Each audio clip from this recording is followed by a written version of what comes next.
3 ದಿನ ಇಲ್ಲ ತಿರುಪತಿ ದರ್ಶನ ಭಾಗ್ಯ. ಹೌದು ಸ್ನೇಹಿತರೆ, ತಿರುಪತಿ ತಿಮ್ಮಪ್ಪನ ಭಕ್ತರ ಗಮನಕ್ಕೆ ಈ 3 ದಿನ ಟಿಕೆಟ್ ಸಿಗುವುದಿಲ್ಲ ಎಂದು ತಿಳಿದು ಬಂದಿದೆ. ಸಾಲು ಸಾಲು ರಜೆ ಹಿನ್ನೆಲೆಯಲ್ಲಿ ತಿರುಪತಿಗೆ ಹೋಗುವವರ ಸಂಖ್ಯೆ ಹೆಚ್ಚಾಗಿದೆ. ಹೀಗಾಗಿ ಡಿಸೆಂಬರ್ 27, 28 ಮತ್ತು 29ರಂದು ಶ್ರೀವಾಣಿ ಆಫ್ಲೈನ್ ದರ್ಶನ ಟಿಕೆಟ್ ಅನ್ನು ಟಿಟಿಡಿ ರದ್ದು ಮಾಡಿದೆ.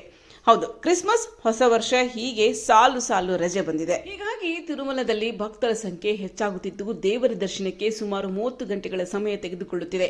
ಇದರಿಂದಾಗಿ 3 ದಿನಗಳ ಕಾಲ ಶ್ರೀವಾಣಿ ಆಫ್ಲೈನ್ ದರ್ಶನ ಟಿಕೆಟ್ ಬಿಡುಗಡೆಯನ್ನು ರದ್ದು ಮಾಡಿದೆ ಎಂದು ಟಿಟಿಡಿ ತಿಳಿಸಿದೆ. ಕೌಂಟರ್ಗಳಲ್ಲಿ ಶ್ರೀವಾಣಿ ಆಫ್ಲೈನ್ ಟಿಕೆಟ್ಗಳನ್ನು ನೀಡುವುದಾಗಿ ರದ್ದು ಮಾಡಿದೆ.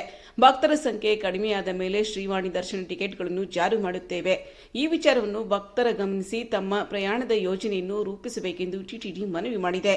ಅದೇ ರೀತಿ ತಿರುಮಲ ಅಂಗ ಪ್ರದಕ್ಷಿಣೆಯ ಟೋಕನ್ ಜಾರಿಯಲ್ಲಿಯೂ ಕೆಲವು ಬದಲಾವಣೆಗಳನ್ನು ಟಿಟಿಡಿ ಮಾಡಿದೆ. ಸದ್ಯ ಲಕ್ಕಿ ಡಿಪ್ ವಿಧಾನವನ್ನು ರದ್ದು ಮಾಡಿ ಫಸ್ಟ್ ಇನ್ ಫಸ್ಟ್ ಔಟ್ ಎಂಬ ಪದ್ಧತಿಯನ್ನು ಜಾರಿ ಮಾಡಿದೆ. ಇದಕ್ಕಾಗಿ 3 ತಿಂಗಳ ಮುನ್ನವೇ ಆನ್ಲೈನ್ನಲ್ಲಿ ಟಿಕೆಟ್ ಬಿಡುಗಡೆ ಮಾಡಿದ್ದು ಭಕ್ತರು ಈ ಟೋಕನ್ಗಳನ್ನು ಬುಕ್ ಮಾಡಿಕೊಂಡು ಬರಬೇಕೆಂದು ವಿನಂತಿ ಮಾಡಿದೆ.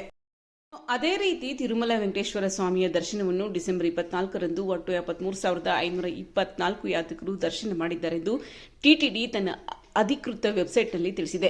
ಈ ಮೂಲಕ ಡಿಸೆಂಬರ್ 24ರಂದು ಒಟ್ಟು 4.88 ಕೋಟಿ ಹುಂಡಿ ಹಣವನ್ನು ಪಡೆದಿದೆ. ವೋಟಿಂಗ್ ಕಂಪಾರ್ಟ್ಮೆಂಟ್ಗಳು ಶಿಲಾತೋರಣಂನಲ್ಲಿ ಹೊರಗಿನ ಸಾಲುಗಳವರೆಗೆ ಇತ್ತೆಂದು ತಿಳಿದು ಬಂದಿದೆ. ಇಂತಹ ಹಲವು ವಿಷಯಗಳನ್ನು ತಿಳಿಯಲು ವಿಭಾ ವಿನ್ ಕನ್ನಡ ಚಾನಲ್ ಅನ್ನು ಸಬ್ಸ್ಕ್ರೈಬ್ ಮಾಡಿ, ಲೈಕ್ ಮಾಡಿ, ಕಮೆಂಟ್ ಮಾಡಿ.